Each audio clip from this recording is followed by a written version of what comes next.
Boa noite. Tal como tínhamos antecipado, este era e foi um Conselho Europeu muito importante. Foi também demorado, mas cumpriu aquela que era a nossa expectativa. Como vos tinha pré-anunciado, a União Europeia estava hoje posta à prova, mas deu uma boa resposta. Queria destacar, de entre as conclusões, aqueles que são os três temas que consideramos mais relevantes. Em primeiro lugar, o tema da Ucrânia e como garantir o financiamento das suas necessidades financeiras imediatas. Em segundo lugar, uma primeira abordagem à discussão sobre o quadro financeiro plurianual.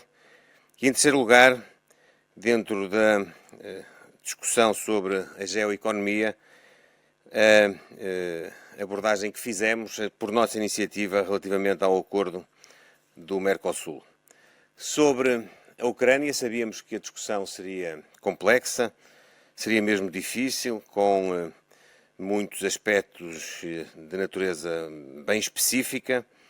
Foi o ponto da nossa agenda cuja duração foi maior, com várias pausas, com necessidade de consultas, mas no final obtivemos um consenso relativamente a uma solução que acabou por abarcar as duas que estavam em cima da mesa.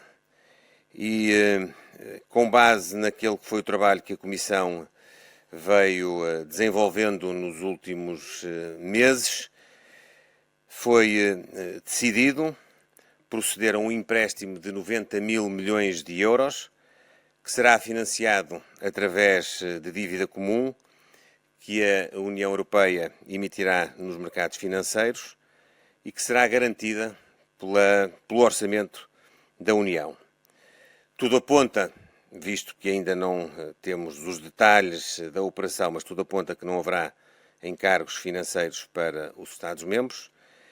E, em simultâneo, o trabalho para a utilização dos ativos russos imobilizados continuará, visto que, como sabem, já foi decidido a sua continuidade até a uma total reparação de todas as responsabilidades de guerra, e a Comissão foi mandatada para continuar o seu trabalho técnico e jurídico, com vista a poder também, por essa via, financiar o esforço ucraniano.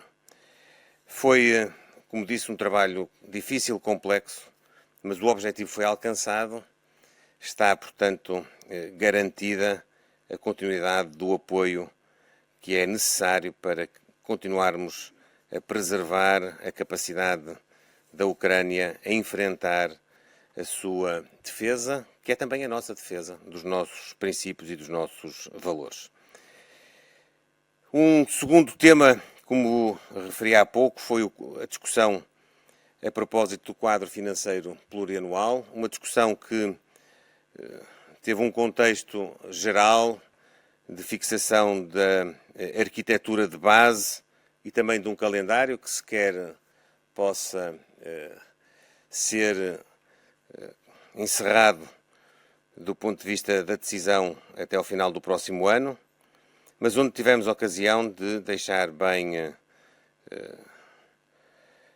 firme o nosso propósito de assegurar a proteção da política de coesão, a proteção da nossa agricultura, a garantia de que continuaremos a ter um tratamento específico das regiões ultraperiféricas e, no nosso caso, das regiões autónomas da Madeira e dos Açores, e, sobretudo, as garantias de um tratamento equitativo com uma distribuição territorial em condições de igualdade de acesso e de oportunidades, do ponto de vista também do tecido económico específico de cada Estado-membro. No caso português, como sabem, constituído essencialmente pelas pequenas e médias empresas, do Fundo da Competitividade. Foi uma discussão muito interessante, que será retomada nos próximos conselhos e que será também ela intensa, na qual teremos um empenhamento muito grande doravante. Finalmente, ainda sobre as questões económicas, tivemos ocasião de deixar muito claro que não era compreensível sairmos deste Conselho sem uma decisão a propósito da concretização do acordo que a Comissão estabeleceu com o Mercosul. Tenho vindo a reiterar, conselho após conselho, que é um sinal de fraqueza, é um sinal de falta de concretização de princípios que são tantas vezes enunciados, de diversificação das capacidades da economia europeia, ter novos mercados, não ter excessivas dependências de parceiros com os quais tem relações comerciais mais intensas, a falta de passarmos à implementação deste acordo, que demorou 25 anos a alcançar. Estava inicialmente previsto que a sua subscrição pudesse ocorrer já no próximo fim de semana, precisamente no decurso da reunião do Mercosul que está a decorrer no Brasil, e perante a falta de condições para que isso acontecesse, fizemos uma insistência muito significativa para não sairmos daqui sem as garantias de que isso pudesse suceder muito rapidamente. E fruto também aí de uma discussão acesa, posso transmitir-vos que há uma pré-decisão de que isso acontecerá nas próximas semanas, no espaço máximo de um mês. Creio que não será necessário tanto tempo, mas até meados do mês de janeiro. E as resistências que ainda há em alguns Estados-membros estão praticamente ultrapassadas e temos fundadas razões para poder sair daqui, não com uma decisão completamente fechada, mas praticamente fechada, porque entendemos mesmo que a nossa credibilidade do ponto de vista da estratégia económica também depende de sermos consequentes com as decisões que tomamos. A Europa não pode estar consecutivamente a pré-anunciar o sentido estratégico do caminho que quer percorrer, se não concretizar as decisões que vai tomando. O Primeiro-Ministro António Cís Teixeira, em direto para a CNN Portugal, demarcou-se esta manhã das críticas que Donald Trump fez aos líderes europeus. Pergunto-lhe se esta solução é uma solução que mostra força, se é a vitória possível e se acha que com aquilo que os líderes europeus hoje apresentaram, Donald Trump mudou ou não de opinião ou de perspectiva em relação à força dos líderes europeus? Se ele mudou ou não de opinião, só ele é que pode, naturalmente, transmitir e expressar. O que eu posso dizer é que, efetivamente, é uma posição forte da União Europeia, é uma expressão de unidade, de um propósito muito firme e que também queremos possa ser um contributo para acelerar a obtenção de uma paz justa, de uma paz duradoura, porque também é pela capacidade de dissuasão que se pode obter a aceleração dessa paz. Mas não dava para ir mais longe? Nós fomos tão longe quanto era necessário. O que era necessário era garantir este apoio e garanti-lo de forma imediata, e é isso que está consagrado. Como a Presidente da Comissão teve a ocasião de referir, e estou convencido que mais ou menos a esta hora estará a fazê-lo também publicamente, há todas as condições para operacionalizar esta decisão nos próximos dias. para a RTP e vamos para o outro lado. E que sinal político é que se envia a Vladimir Putin? Hesitação, unidade ou ambas? Claramente, unidade. A Europa está unida, a Europa está ao lado da Ucrânia, a Europa garante que a Ucrânia terá todos os meios de que necessita para continuar a defender-se e para continuar a defender a Europa. Sr. Primeiro-Ministro, a Europa é como uma espécie de família e os empréstimos, quando se contraem-se entre todos. Não fica um novo peso inesperado nas contas europeias e isso não pode, de alguma forma, fragilizar economicamente a Europa nos mercados, nomeadamente numa altura que estamos a falar também que temos que investir em defesa, não uma conta a mais inesperada? Repare, em primeiro lugar estamos a falar de um empréstimo. É um empréstimo que será pago. Será pago quando a Rússia pagar as reparações, precisamente subjacentes às suas responsabilidades com a agressão que fez à Ucrânia. Para isso, estão também imobilizados ativos financeiros russos. Creio que, desse ponto de vista, não há nenhuma razão para temer nenhum agravamento da situação financeira, nem da Europa, nem de nenhum dos seus Estados-membros. Sr. Primeiro-Ministro Pedro Mesquita Renascença, desculpa a insistência, mas eu recordo-me que em outubro, no Conselho Europeu de Outubro, houve grande debate sobre os ativos russos. Ninguém escondeu que era o plano A também neste Conselho Europeu e debateu-se até às 2 da manhã, salvo erro, mais ou menos. E às 2 da manhã passou-se ao plano B e foi aprovado rapidamente. Esse não é um sinal de fraqueza? Não, quando se diz publicamente que o plano A é o outro e se opta, embora não tenha caído a hipótese dos ativos russos, já explicou, mas quando se investe tanto no plano A e de repente às 2 da manhã se muda para o plano B, isso não é um sinal de fraqueza? Os dois planos estiveram em cima da mesa desde a primeira hora. É verdade que há vontade de utilizar os ativos imobilizados da Rússia para poderem contribuir com uma solução que seja técnica e juridicamente consistente e robusta para este financiamento. Mas precisamente porque essa robustez técnica e jurídica é difícil de alcançar e tem contextos específicos que cada Estado-membro encara à sua maneira, ainda não chegamos a esse estádio. Isso tem de ser assumido. Mas não como uma fraqueza, é como um patamar de evolução. Eu posso garantir-vos que estamos muito mais à frente agora do que estávamos antes deste Conselho Europeu, mesmo nesse ponto específico. E as conclusões evidenciam de uma forma inequívoca.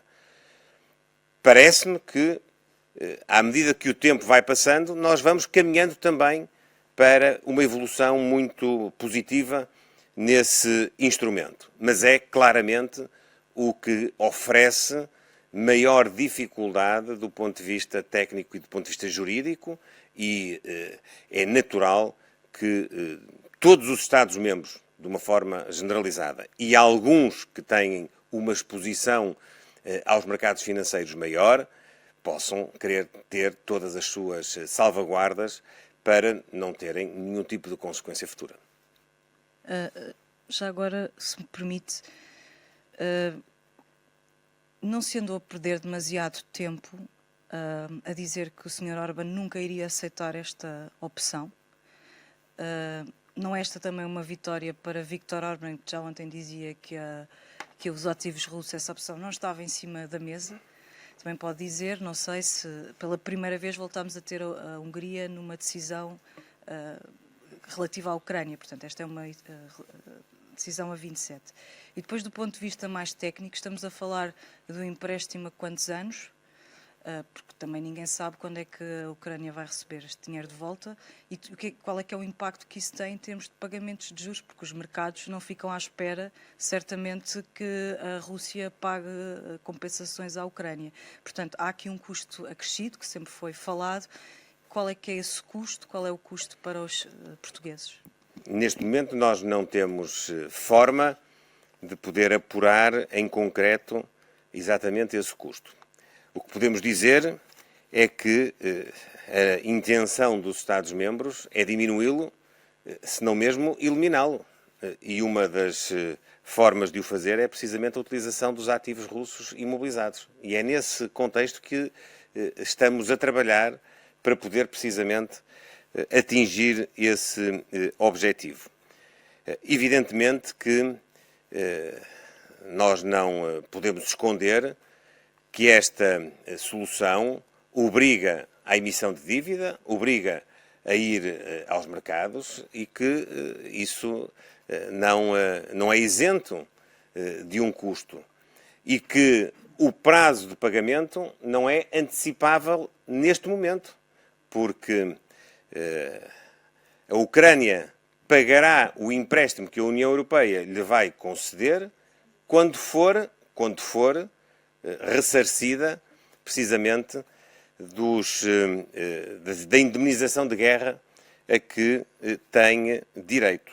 E, portanto, dentro desse espírito, que esteve sempre em cima da mesa, nós não temos nenhuma dúvida que a opção é a opção correta e os Estados-membros assumirão e assumem o seu impacto financeiro, seja ele qual for. A minha convicção é que há todas as condições para ele ser reduzido ou mesmo nulo.